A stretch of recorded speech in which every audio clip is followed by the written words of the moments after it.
বন্ধুরা, আমি একটা ছোটোখাটো আপডেট তোমাদের দিতে এলাম। কেন মানসিকতা একদমই নেই ভিডিও করার। অ্যাজ এ ইউটিউবার হিসাবেই আমি ওই জন্যই আপডেটটা দিচ্ছি একটা ছোটোখাটো ভিডিও করে। কেন অনেকেই জানতে চাইছে, আমি পোস্টে শেয়ার করেছি, হয়তো অনেকে দেখেছো, জানো। তো গত 20 তারিখ আমার শ্বশুরমশাই কে নার্সিংহোমে দেওয়া হয়। 20 তারিখ সকালবেলা হঠাৎই মানে হঠাৎই বলবো না, সকালবেলা খুব ভালো ছিলেন, একদমই নর্মাল মর্নিং ওয়াক করেছেন, ব্রেকফাস্ট করেছেন, সব কিছু করেছেন। ওনার একটা নিমন্ত্রণ ছিল, তো আমাদের অনেক পুরনো একজন, তো তার মা মারা যায়। তো কোনো কাজেই আমাদের যাওয়া হয় না, যেহেতু অনেকটা দূরে। তো বাবা মা বললো ওয়েদার ভালো আছে, যাবে। তো আর বারণ করলাম না ওনাদের।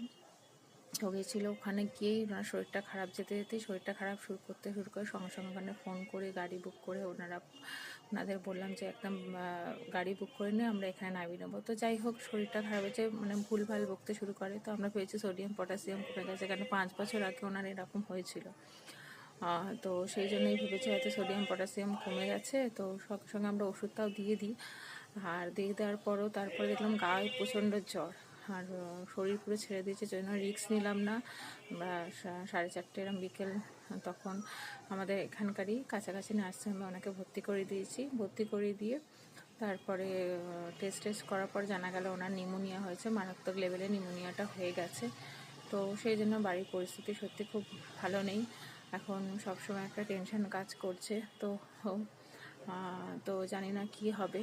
যাই হোক, একটু টাইম লাগবে সুস্থ হতে, ডাক্তার বলেই দিয়েছে, যেহেতু অনেকটা পরিমাণে হয়ে গেছে। ভিতর ওরম হয়েছে, আমরা বুঝতেই পারিনি। আর ঠাকুরের কাছে প্রে করবেন যাতে উনি সুস্থ হয়ে যান। আর যেহেতু আপনারা জানতে চেয়েছিলেন কেন ভিডিও দিচ্ছি না বলে, তো সেই জন্যই আমি ভিডিওটা করলাম। তো এই